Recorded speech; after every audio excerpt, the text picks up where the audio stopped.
yo, hi, man. It's still New York.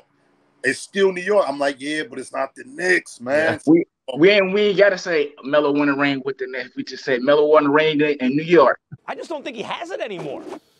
Melo's the role he didn't want in Oklahoma.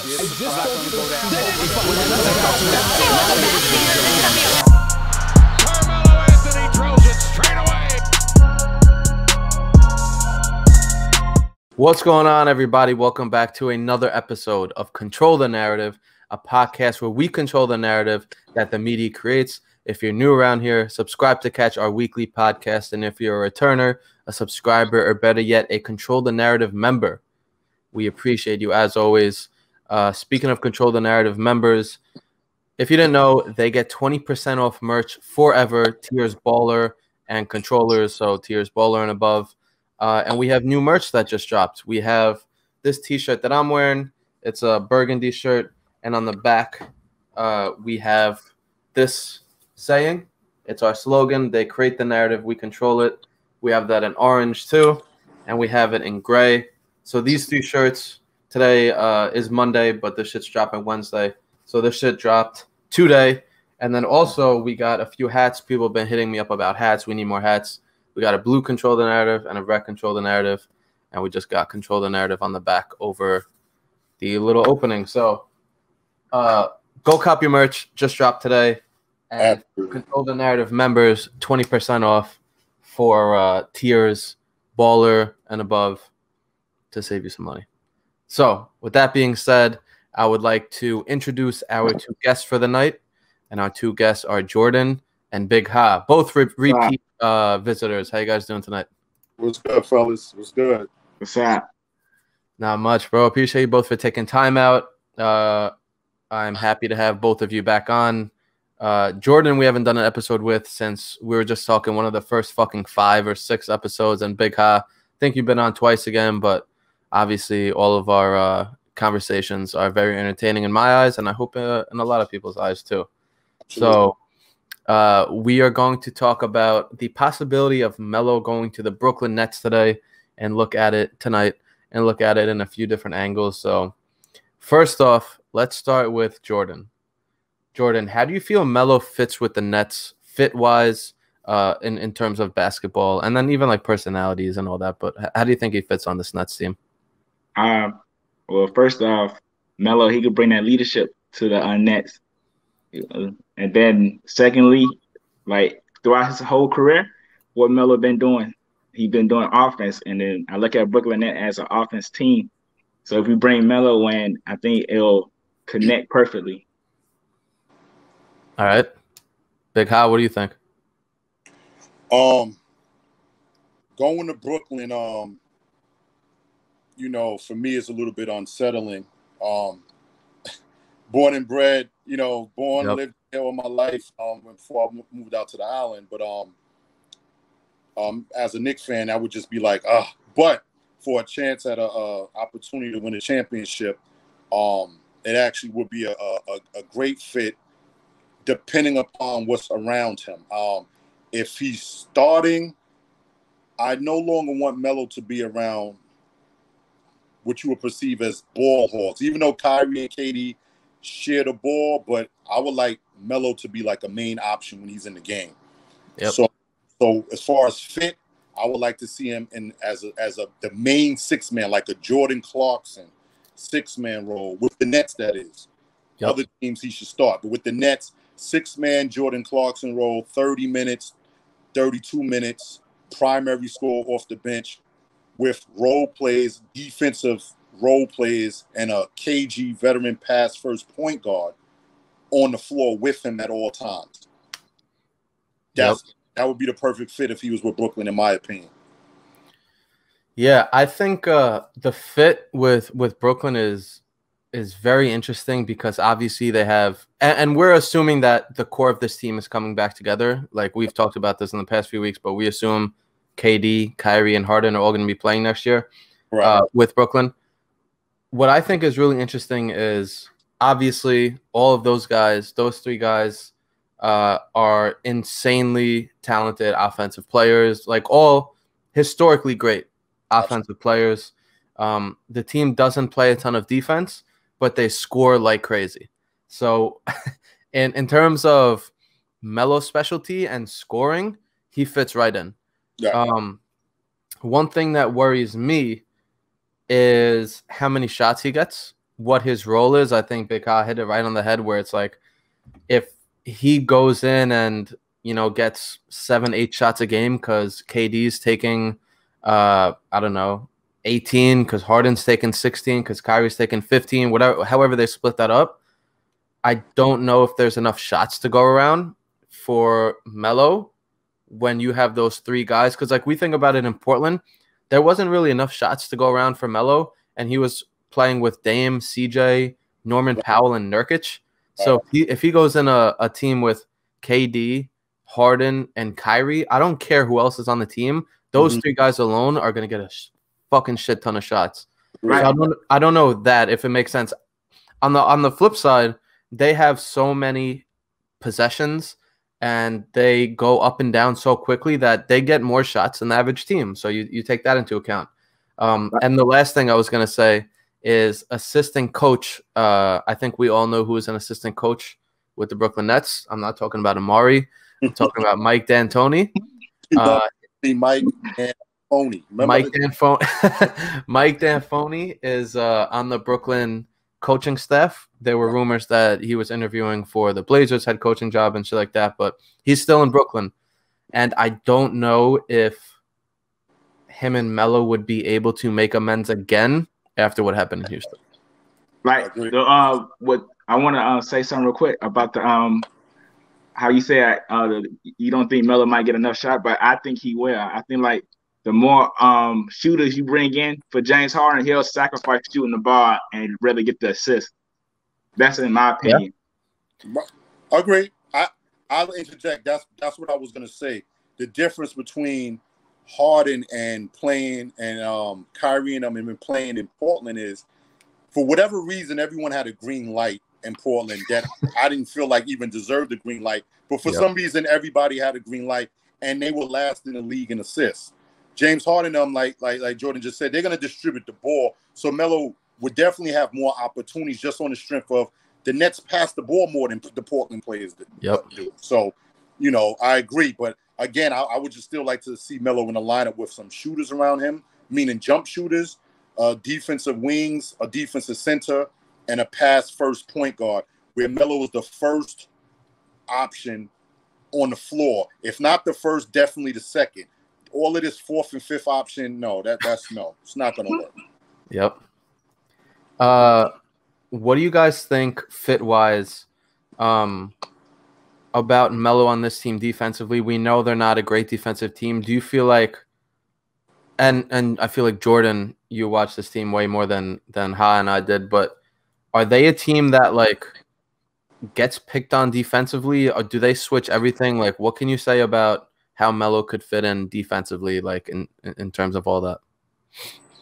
Well, I think like with Brooklyn Nets, that like we're not good on defense, but like I know like they got it in them. Like if you watch the first the round one of the playoffs with the Nets, like you see them getting like some steals and shit. Yeah. Steals and shit. Yeah, like it's like they got defense, but they like, oh, we don't want to do it. We rather just play offense the whole time, because that's how like in this generation is. That's the only thing people care about now is offense. Right.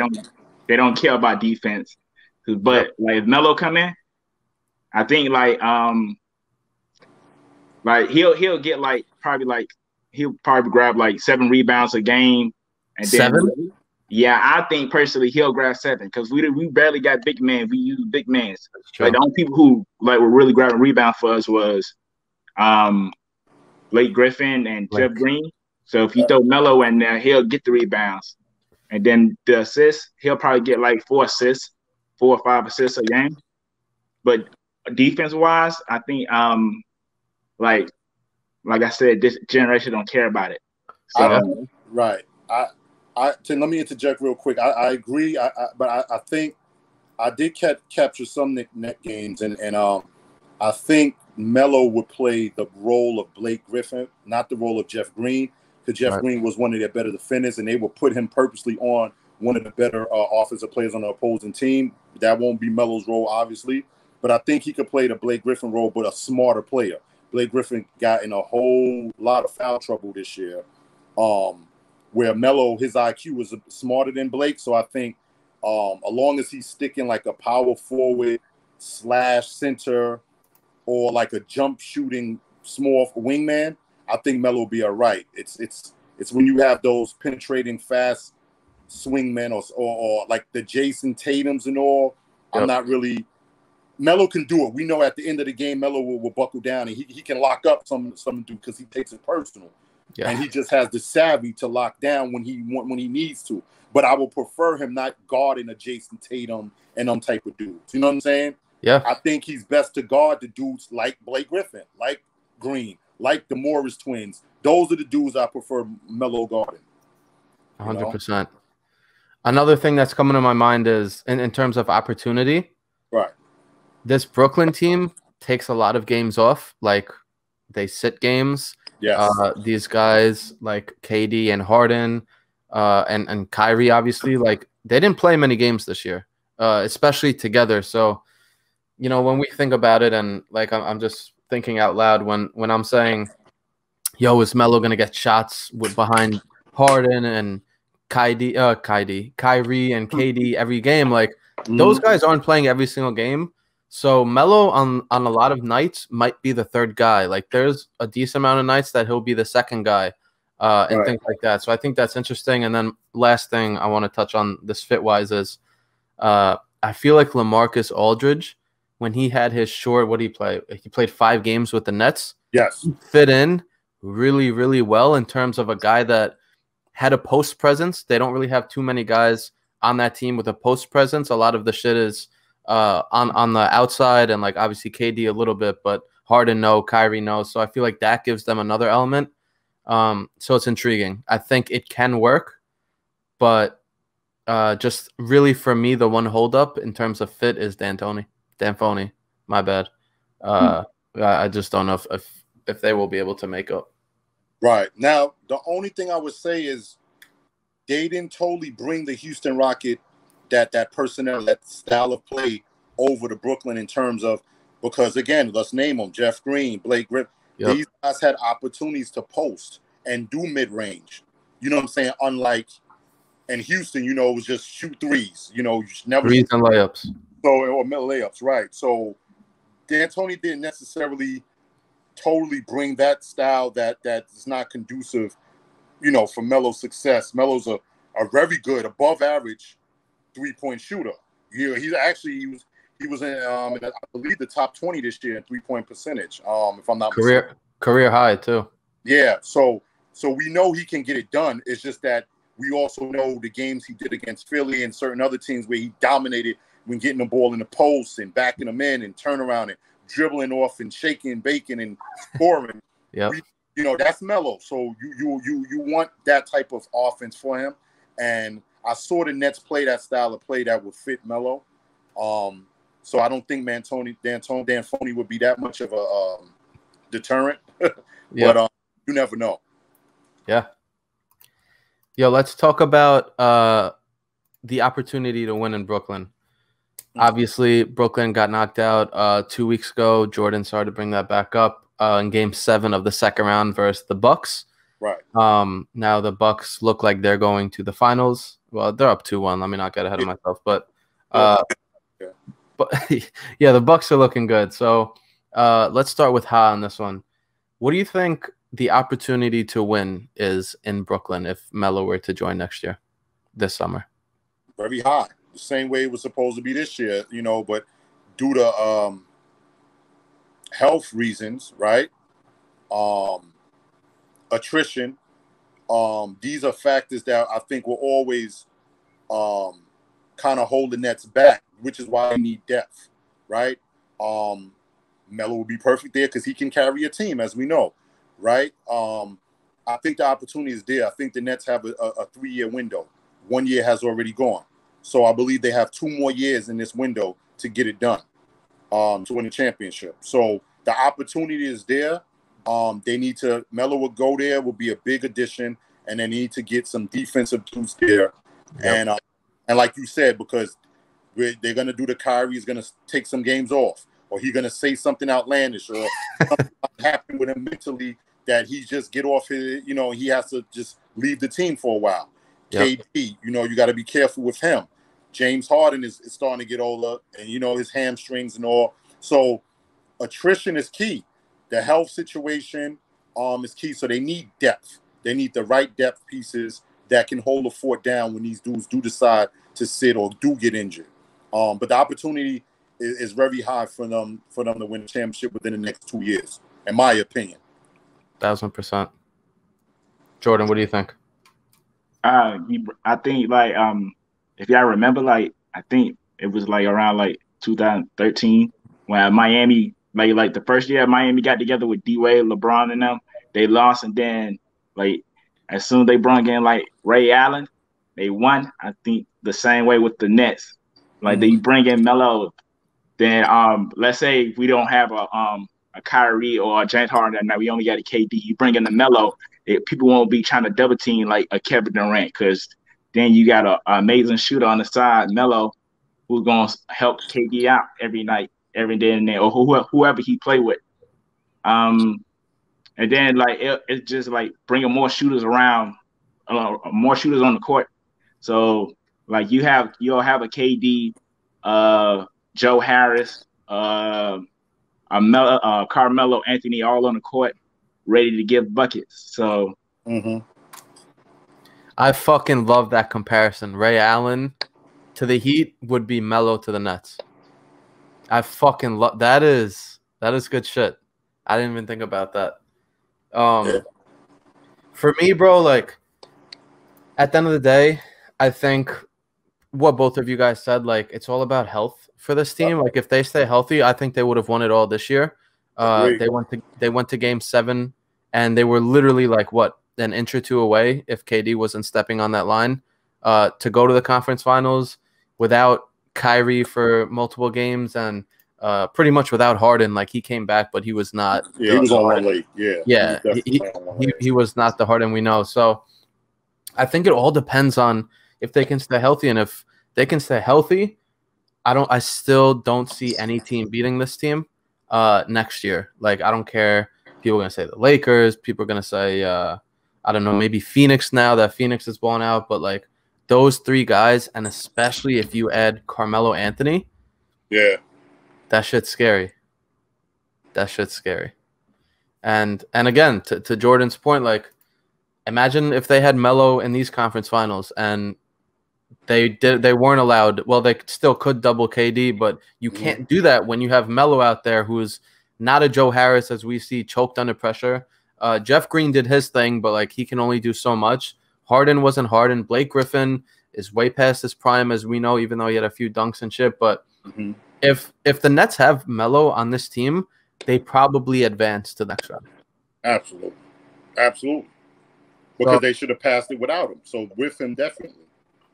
And then with Melo, as soon as Melo come in, Melo, even though he had help on Portland Trailblazers, but I don't think it was enough. So if he got one of the best players in the league with him, and then you got Kyrie and James Harden, Melo gonna go hard for it. Yeah. Agreed. Thanks, stuff. I think we all are probably going to be on the same page here, but curious to get your guys' thoughts. Another thing that people tend to overlook when we talk about, should this player go here, is the city, the location. Right. Start with Jordan on this one. What do you think? You could take this as, how do you feel about living here, or how do you think Melo feels about living here? How do you feel Melo feels about living in Brooklyn? What are your thoughts on that? I think Melo would love it, because that's where he's from, right? Even though he was kind of raised up in Baltimore, stuff, but he's from Brooklyn. So going there, he'll probably be this is my chance to win one for the city. So I gotta give him my all. And then plus his years is coming to a low. He's 37, so he got to give it all. Yep. He would win one for the borough, not the city, because we all know who the city's team is, right? Huh? So, Knicks. But what do you think he would feel about living in Brooklyn? Well, Brooklyn again. I have peoples that's actually as family to him, peoples to him. He actually was here to age 9, Jordan, and then went out, but he used to come back over the stuff like that. So he's definitely familiar with this borough. He's done a lot for Brooklyn when he became a Knick. And his son is out here, right? So his son is going, if I'm not mistaken, to Bishop Loughlin, right? Christ the King in Queens. Christ the King. Which one? Christ the King? Yep. Yeah, so Christ. So it would be, he'll be right here with his son. And that would be a beautiful thing, if I'm not mistaken, his brothers still out here. So, and this is Brooklyn. I mean, the borough is an epic, legendary borough, as we all know.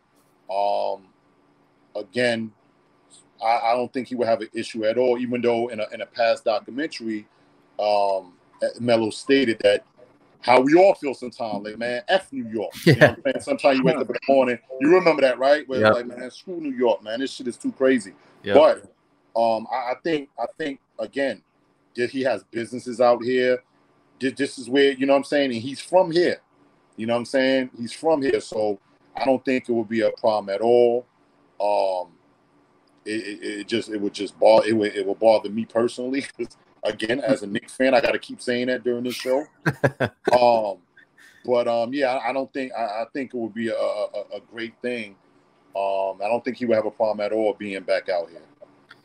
Yeah, I don't think, not only will he not have a problem, but again, we talk about it with the Knicks. Like, he never wanted to leave New York in the first place. Nope. They were rebuilding, and they pretty much said, Melo, like, we're rebuilding. You can stay and like be one of the veteran leaders, or like, we just made a deal with the Thunder. So do you want to accept that? And that's what it came to at the end of the day. And I think he's been wanting to come back for some time now. I even think last year, I think he was pretty close to re-signing with the Knicks had they had or what we thought was going to be a competitive team. Like, nobody thought they were going to be the number 4 seed in the East this year.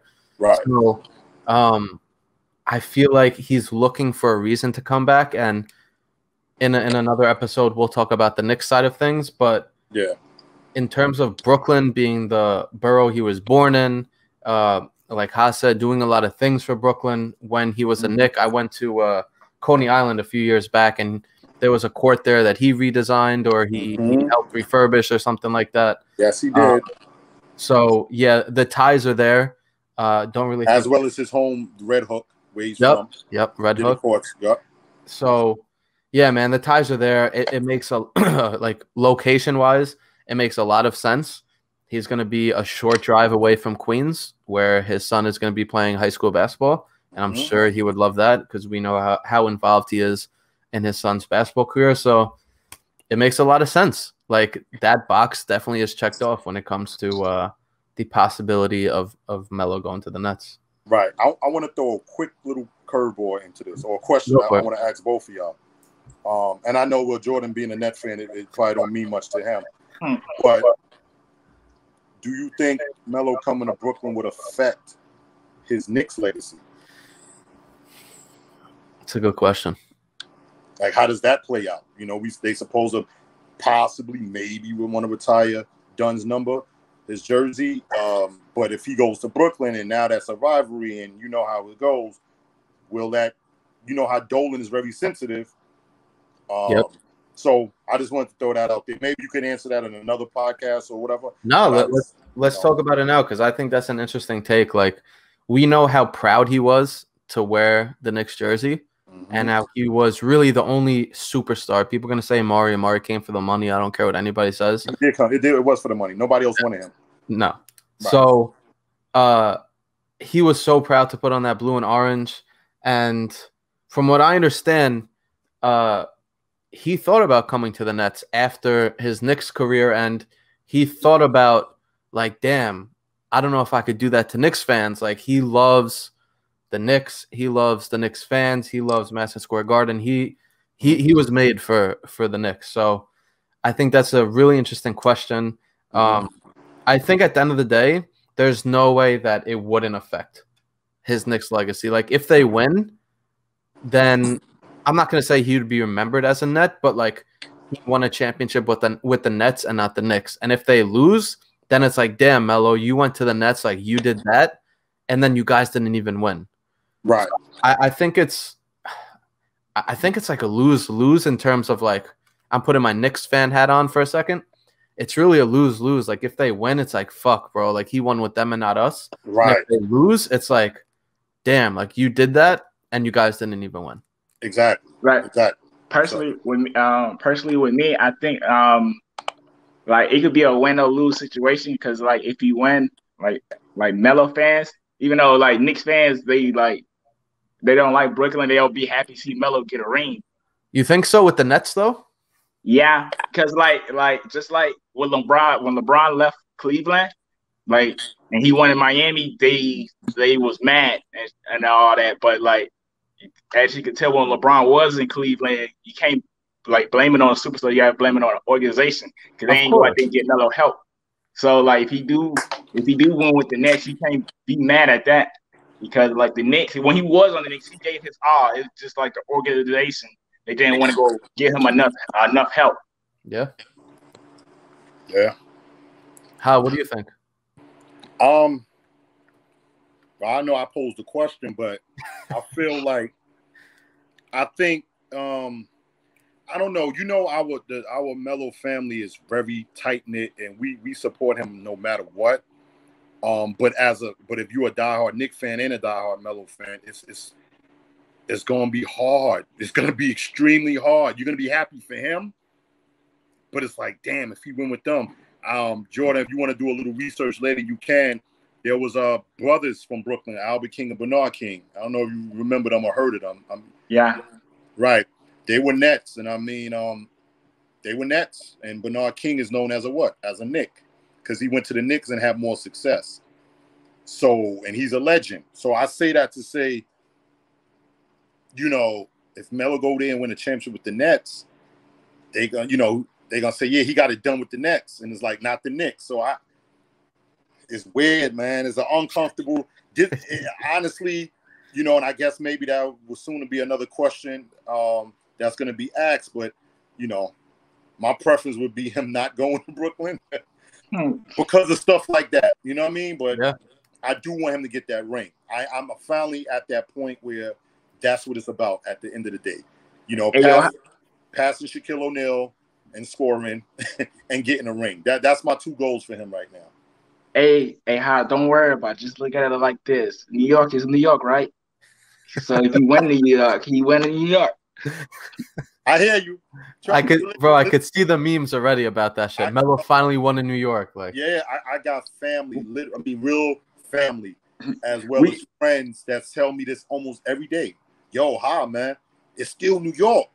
It's still New York. I'm like, yeah, but it's not the Knicks, man. Yeah. We ain't gotta say Melo won a ring with the Knicks. We just said Melo won a ring in New York. Okay. But like, bro, think about it. At the end of the, see, I don't know. I was just about to say this, and I'm like, I don't know if it can come out of my mouth. Mm-hmm. I was gonna say, pause. I was gonna say, I was gonna say, would you rather him win a ring in New York with the Nets, or in a completely different city like LA with the Lakers? Okay, so I go first. Sure. I'm at that point. Everybody knows my disdain for LeBron, and my reasons are, you know, he dissed the Knicks, and once you diss the Knicks, I'll rock with you, right? So, and then we're not gonna talk about his flopping and all of that crybaby stuff. But yep. I think it is time for them two to just be on court together, man. Wow.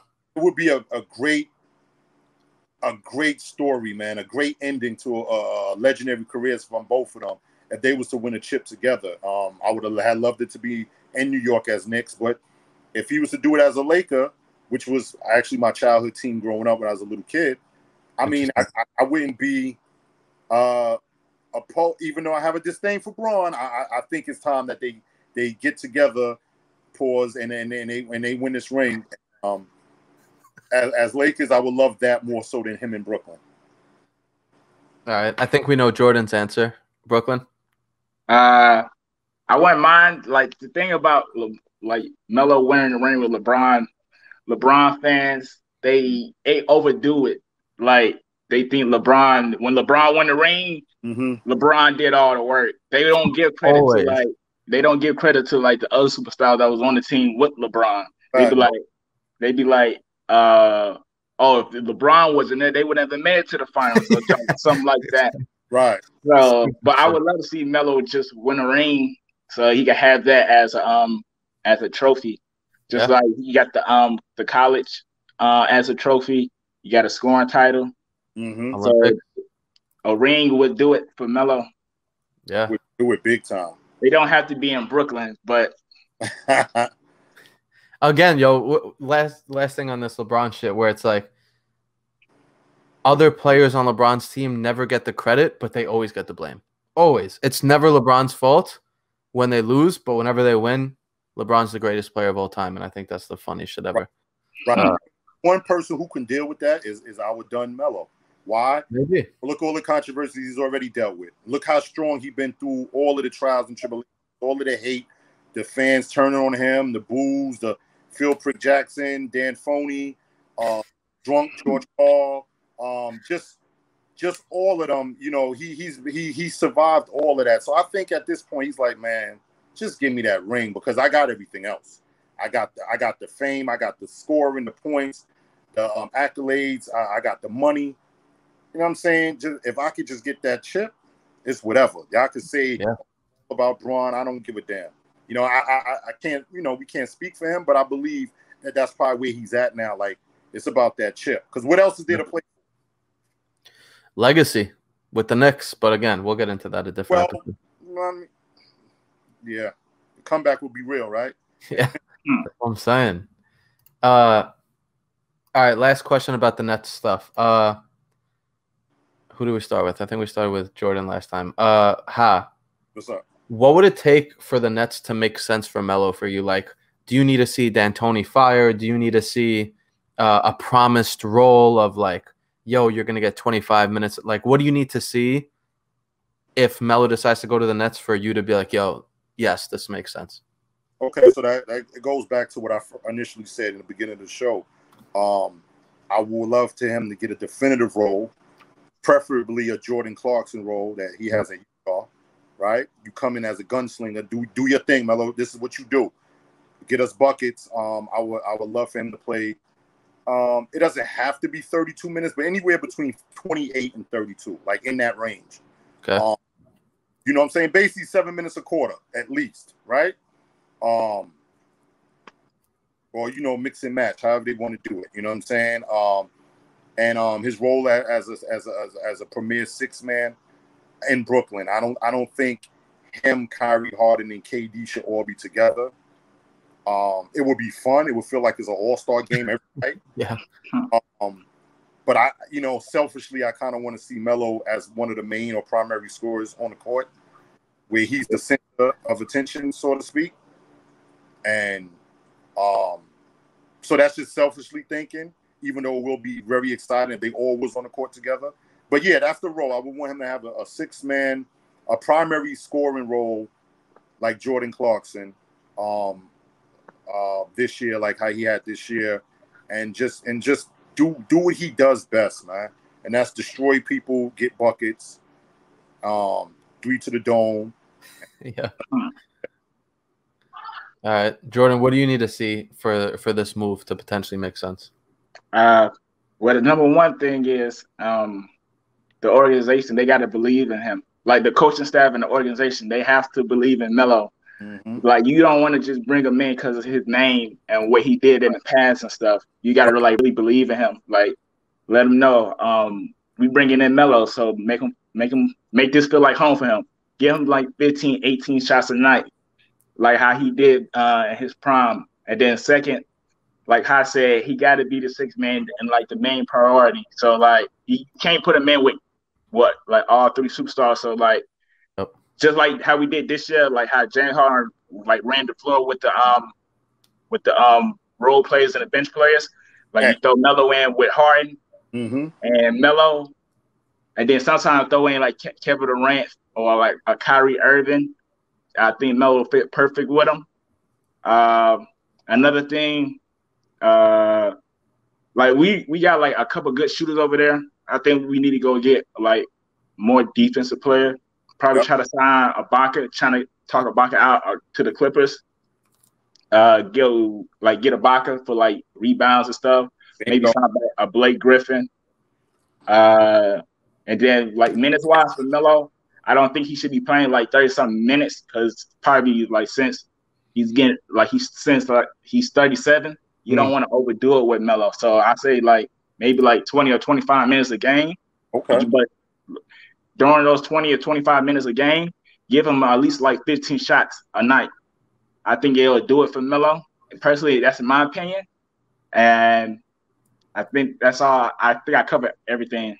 Yeah, I like that. I just wanted to add, and that's what I meant to say, like Ibaka or New Orleans Noel, one of them defensive centers, wing defenders on the court with Melo. You see what I'm saying? Where the pressure's just not solely on him to have to play this great defense, you know. Yep.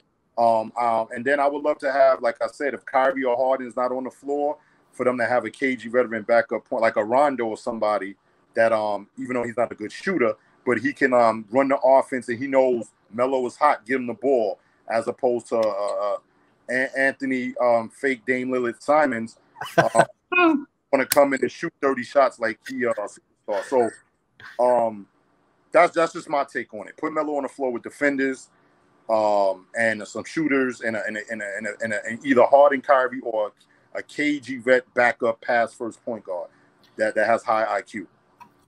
Very important question for you. Do you come up with these nicknames on the spot, or do you think about this shit in advance? That one just came. Most of them come on the spot. It just naturally. I don't know, man, what it is. I guess I think about these people a lot with such disdain because so I just come up with these names. You know, they're phony and fake Dame Lillard Simons and fake Dame Lillard. I like that. I want to say another thing. Like it could go to any team, but like you shouldn't be paying like your role play too much money. Like I didn't like. I like that how we kept Joe Harris, but I didn't like how we gave him all that money to keep Joe Harris. Because the only thing they depend on Joe Harris to do is to shoot perimeter shot. But if he if you was watching the game, he wasn't mainly on the perimeter. Like every time he grabbed the ball or they passed it to him, he'll pump fake and try to go to the hole. But I don't think they paid him to do that. I think they paid him to sit on the perimeter and shoot 3 ball. Guess who would have been a cheaper, better version? I can name 2 people: JJ Redick and Seth Curry. Seth Curry is so underrated. Well, those 2 could have definitely filled in the Joe Harris role. Yeah. And then look what Joe Harris did in the playoffs. Like, he was one of the main reasons they lost, besides, like, health and shit. Like, he did not shoot the ball well. Real quick to finish up on this question. For me, I'm going to simplify it a little bit. I don't want Melo to go to the Nets. I won't be pissed if it happens. It would take me a long time to get over it, if I'm being honest. But for me, I think it's as simple as getting D'Antoni out of there. I feel like the players on that team, not Harden, I'm talking about KD is fucking second time I said that. Kyrie, KD, even Steve Nash to a certain extent. Like Amari is an assistant coach, and Melo and Amari didn't have the best relationship, but I feel like they were cool with each other. Mm-hmm. Those guys know what Melo brings to the game, so I feel like the role should. Because we thought it would take care of itself in Houston, OKC, Portland this year. I feel like the role should take care of itself. But for me, just that D'Antoni hurdle, again, I don't know Melo's relationship with D'Antoni now. I'm assuming it's not a great relationship after the whole Houston thing. But I feel like that's a really, really big hurdle to overcome. And for there to even be any potential for Melo to go to Brooklyn, I think that D'Antoni's got to get a job somebody else, or like they have to part ways with them or something, because I can't see Melo being in Brooklyn. with D'Antoni. Maybe Jason Kidd or Chauncey hires D'Antoni as an assistant and gets him out of there. Yeah, you know, maybe. Sure. Well, I think like if D'Antoni still if he's like still be there as assistant coach for the Nets, I think like Kyrie Irving and KD will have his back, and then even though they probably won't listen to Kyrie Irving, but Kevin Durant, they'll listen to Kevin Durant. But to a extent, I think like with D'Antoni there, I think just like with Steve Nash, deep inside, I think like behind the scenes, I think like James Harden, Kevin Durant, and them, they all be like, man, we're not gonna listen to them. We're gonna do our own thing. That's how personally I feel. Right. Yeah. I don't think they listen to Steve Nash and Mike D'Antoni and everybody else on assistant coach. Yeah, I kind of agree with you. I agree with you on that. Just the way it looks, it don't really look like. It looked like they basically do their own thing on that court. You know what I'm saying? So I don't know how much control Steve Nash and D'Antoni has over the players anyway, but I you know how I feel. We could never trust that man ever. So I you know, but like hopefully Melo come to the Knicks or go to the Lakers and we don't have to worry about this. Yeah.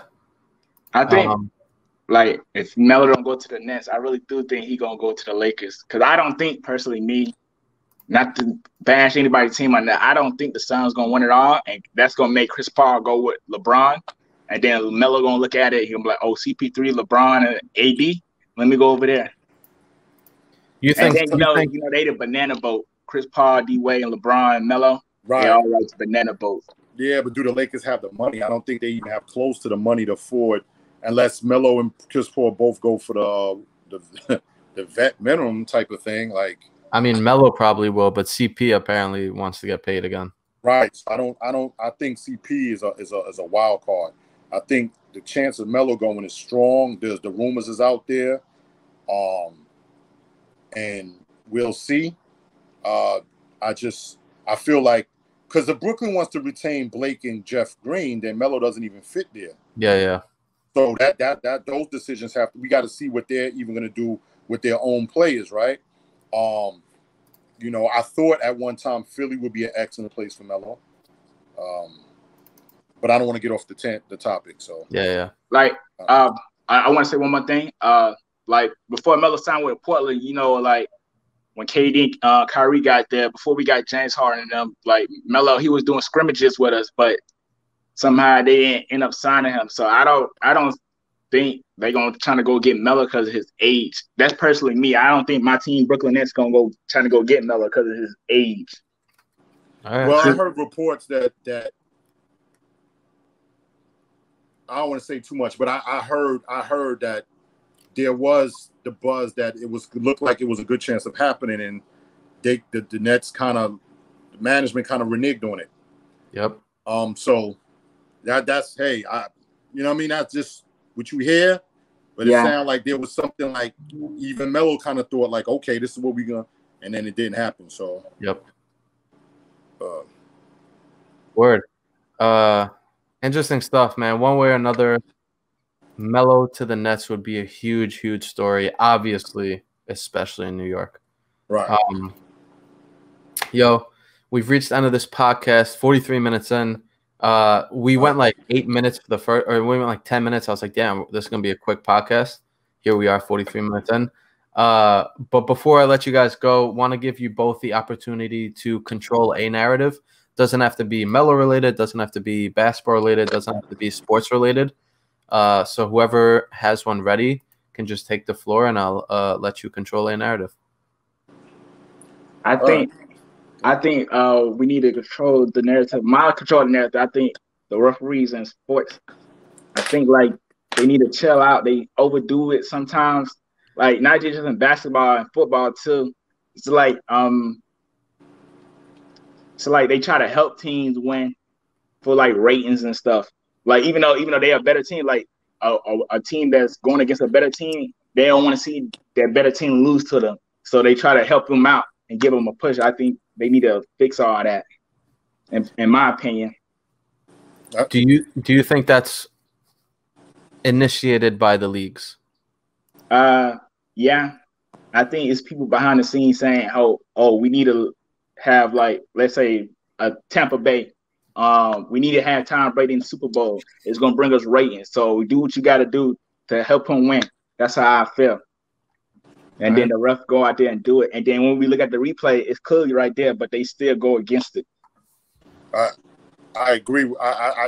It's called Vegas, man. It's money. It's Vegas. It's money. It's ratings. Everything you said is 100% true and exact. It's been that way since from before I was even born. From when my parents used to tell me about boxing in the 70s, right, in the early 80s. These things was going on in sports, right? Baseball, all the gambling and stuff, the Pete Rose and all of that stuff. This been going on forever. So I don't always try to come off as a conspiracy theorist, but I do agree that things seem too rigged and weird.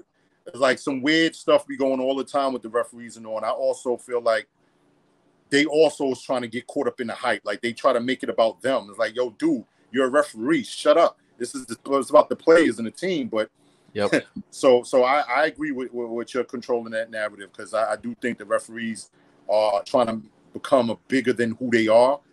And also I do believe that there's something going on behind the scenes a lot of times, like, yo, this team has to win. We need a game 6. We need a game 7. You know what I'm saying? And so I love sports so much, I don't want to believe that it's cheating going involved, but I do really believe it is going on. Sadly. One example, I think like it's kind of like rig and stuff, like the Trae Young incident yesterday. Like the referee was standing right on there with Trae Young, backed his foot up. Like how obvious is that? And then now they saying Trae Young got like a sprained ankle and stuff. I think they just doing that so it make it easier for certain teams, because without Trae Young, the Atlanta Hawks can't really do nothing. I mean, you never know. Last year in the bubble, Blazers Lakers, we saw it firsthand. Oh my God, did we remember that? So, I know we're about to wrap up, so I'll quickly do mine. That was a real good one too about the referees and stuff. I wanted to go in controlling the media. I know the media has a job, right? And you got to ask questions and all. But like something Alex Kennedy said today about Stephen A. Smith and all. Yeah, all of them dudes, all of them could be obnoxious, annoying, doing stuff just for clicks and ratings. Yes, that's all true. But I would like for media, when they talk shit, to interview the person they talk shit about or tag them. Like all of them, back to Melo, all the Melo haters and all, the Jason Quicks and Portland, the Royce Youngs and all, they never like say these things to Melo or people like that in their face. There's always some behind the scenes or on a computer or whatever, or in their little magazines or whatever they're doing, their journals and stuff, newsletters, that they talk all of this crap. Like, and I'm like, you wouldn't even say this to somebody in their face. So I would just love for media to become brave and ask questions when they critique somebody. Be willing to have that same energy when they're interviewing that same player. You know what I'm saying? That's all. I would love to control, like, you know what? Speak to him yourself and ask him those questions. You know, I would love to see like a Stephen A. Smith saying something to like a Westbrook, something in front of Westbrook. I would love to see like a Westbrook reaction or how he responds to Stephen A. Smith. Yeah. Because you heard Allen Iverson, I've heard a couple of times, was going to fight Stephen A. Smith, but we didn't have social media back then. So yeah, because words just gonna be words. Like Stephen A. Smith would be like he could say something like, "Oh, he said it's all fine and stuff," but deep inside we don't know that. Right. And also they have access to these guys. Like they have Jason Quick was interviewing Melo every single day, every other day. And he said a lot of things about Melo. I know you and him went at it on Twitter, huh? Yeah. Eventually he blocked me. He did. I'm blocked. But no, that's the thing. Like I like that one too, because it's like they have access. It's not like it's us sitting here who are saying something about like fucking LeBron, and we're like, all right, like it's not like we can hit LeBron up and be like, yo, LeBron, like let's talk. Like we can't do that. Right. Stephen A. can do that. Jason Quick can do that with Melo. So it's a good one. And they don't, and that's the problem I have. That's a good one. Yeah. No doubt. Yo, hell of an episode. Thank you both for hopping on, Jordan and Ha. It's been a pleasure. Let's end it with this. Just one word. Do you think Melo will go to Brooklyn? Yes or no? Jordan, what do you think? No. No? Ha? No. I don't believe so either. I think it's very possible. It's one of the top landing spots, but yeah, I think there's other spots that are better suited for him. So again, appreciate you both for taking some time out and recording an episode with me. Hey, I appreciate you. Hey, I wanna say y'all keep doing your thing too. If you drop your Twitter or whatever, I'll follow you. If I'm not following you already, I'll give you a follow. And keep doing your thing. Absolutely. I'm gonna keep on doing mine. I'm gonna keep on supporting. I will pick up some merch. So always, bro. Yeah, I'm gonna cop that blue hat. No doubt. No doubt. And last thing, real quick, for anybody watching, Jordan and Ha's Twitters are gonna be in the YouTube description. Go hit them with a follow. Both quality follows. If Melo goes to Brooklyn, you're definitely going to want to follow Jordan. And I think regardless, Ha is fair to say one of my favorite follows on Twitter because doesn't hold anything back, to say the least. So, and I'm gonna have to cop the gray shirt. I can't cop the orange. It's gonna remind me of the Knicks. The gray one's clean. There you go. I just want to give a quick shout out to the Melo soldiers, the Melo warriors. They know who they are. The Melo hitters. Nick Snyder, Bro Knows. Always got to give my Dunn a shout out to the whole crew. Salute to y'all. Y'all already know what it is. 3 to the dome always. Stay mellow. Appreciate you both, yo.